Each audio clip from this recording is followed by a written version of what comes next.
Silakan masuk. Silakan. Kak.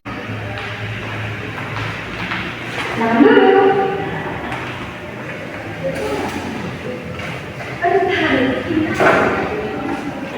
Terima kasih ya sudah bersedia datang dan meluangkan waktu untuk ngobrol hari ini. Iya, sama-sama Bu. Sebelum kita mulai, bagaimana perasaanmu saat ini? Agak campur aduk sih. Sedikit gugup juga sebenarnya Bu. Tidak apa-apa kalau merasa gugup. Itu aja. Saya ingin kamu tahu, kita akan mengobrol kurang lebih 30 sampai 40 menit hari ini. Oh iya, baik. Peran saya di sini adalah mendengarkan dan menemani kamu memahami apa yang sedang kamu rasakan, bukan untuk menilai atau memberi instruksi. Semua yang kamu ceritakan bersifat rahasia. Baik Bu, saya mengerti. Apakah itu bisa diterima dan kamu nyaman untuk melanjutkan? Iya, bisa Bu, saya nyaman. Apapun yang nanti kamu ceritakan, saya akan menerimanya tanpa menghakimi. Kamu bebas bicara sejauh kamu nyaman. Terima kasih Bu. Itu bikin saya sedikit lebih tenang mendengarnya. Kalau begitu, boleh ceritakan apa yang membuat kamu ingin ngobrol hari ini? Jadi gini Bu, akhir-akhir ini saya merasa cemas banget, terutama soal sidang skripsi yang sebentar lagi. Bisa diceritakan lebih lanjut cemasnya itu seperti apa yang kamu rasakan? Susah tidur Bu, kepikiran setiap malam sampai kadang baru bisa tidur jam 2 atau jam 3 pagi. Sudah berapa lama kamu mengalami kondisi seperti ini? Sekitar 2 minggu terakhir, sejak tanggal sidang libur. Jadi kamu bilang kamu merasa cemas banget soal sidang skripsi sampai susah tidur dan kepikiran terus sejak lalu. Iya betul Bu, setiap malam rasanya kepikiran terus. Sepertinya ada kecemasan yang cukup berat yang kamu rasakan sampai mengganggu istirahatmu sehari-hari. Iya, persis seperti itu Bu. Rasanya berat banget sampai badan juga jadi gampang capek. Boleh diperjelas kecemasan ini lebih ketakutan hasil sidangnya atau lebih ketakut soal bagaimana kamu akan dinilai oleh penguji? Lebih ketakut dinilai sih Bu, takut kelihatan gak kompeten di depan mesin penguji. Saya juga pernah merasakan hal yang mirip waktu menghadapi presentasi penting. Rasanya jantung berdebar dan takut dinilai buruk oleh orang lain. Oh, jadi bukan cuma saya ya Bu, saya ngerasa begitu.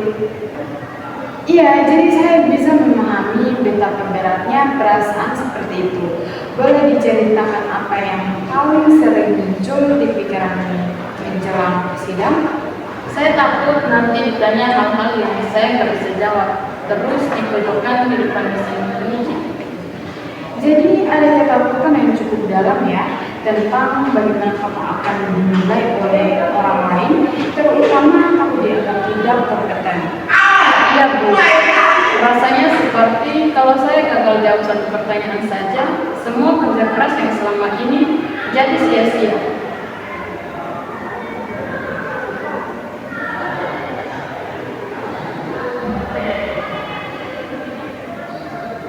Saya pikir ini juga karena saya orangnya perfeksionis dari dulu Bu.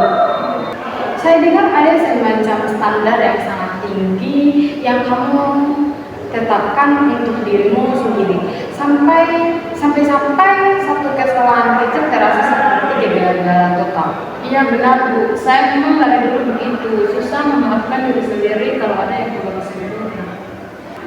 Tadi kamu bilang sidang ini belum tentu seburuk yang dibayangkan, tapi di sisi lain kamu juga bilang satu kesalahan kecil akan membuat semua kerja kerasmu sia-sia. Bagaimana kamu melihat dua hal itu yang sepertinya agak bertentangan? Iya juga ya Bu, kedengarannya memang tidak konsisten. Mungkin saya memang terlalu ekstrem mikirnya. Menarik ya, kamu sendiri yang menyadari itu. Bagaimana perasaanmu saat menyadari bahwa kamu menuntut dirimu sendiri seperti itu? Jujur melelahkan Bu, tapi saya juga nggak tahu gimana caranya berhenti berpikir seperti itu. Jadi ada rasa lelah karena tuntutan itu, tapi sekaligus bingung bagaimana caranya melepaskannya. Saya bisa memahami itu, bukan situasi yang mudah. Iya, kadang saya juga mikir, kenapa sih harus seketat itu sama diri sendiri Bu?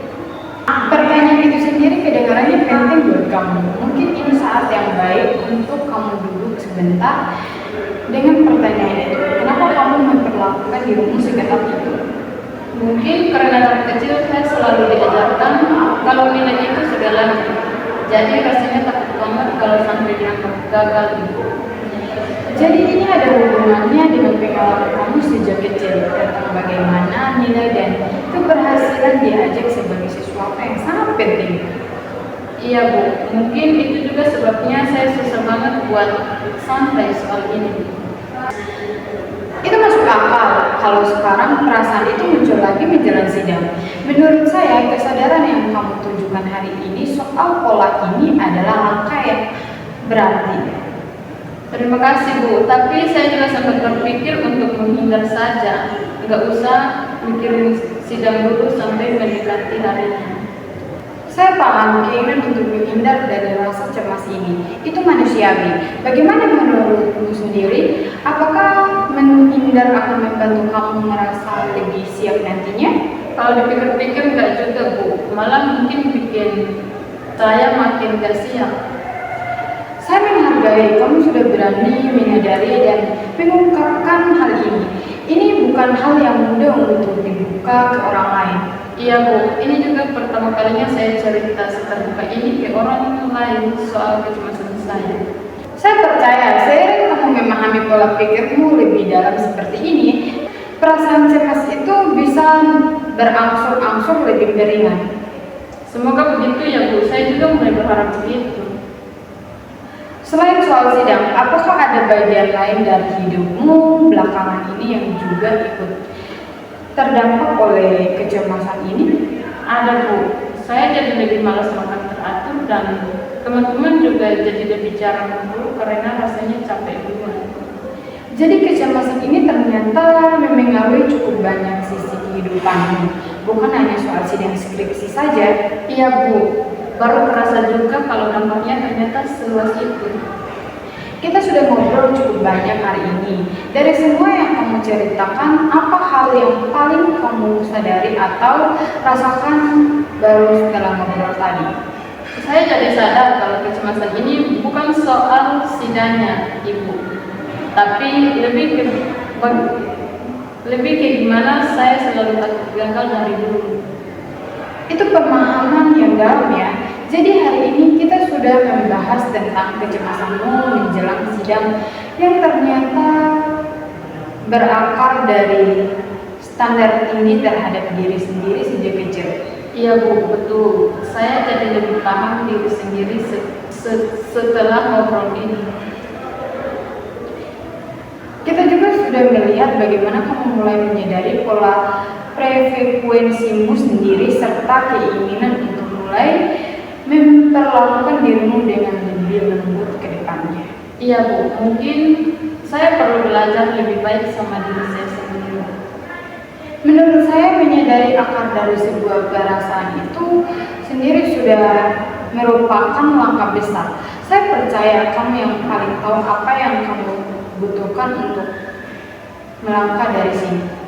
Terima kasih banyak Ibu. Saya jadi merasa agak lebih ringan sekarang dibanding sebelum ngobrol di sini.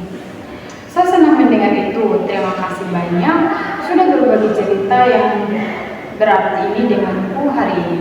Sama-sama Ibu. Terima kasih juga sudah mau dengar cerita saya. Kalau kamu setuju, mungkin kita bisa sepakat untuk bertemu lagi minggu depan untuk melihat bagaimana perkembangan perasaanmu setelah ini. Iya Bu, saya setuju. Saya mau coba dulu memperhatikan pikiran-pikiran saya sendiri sampai minggu depan. Baik, saya senang melihat kamu menemukan pemahaman baru tentang dirimu hari ini. Sampai bertemu lagi minggu depan. Tetap semangat ya. Baik Ibu, sampai bertemu lagi minggu depan.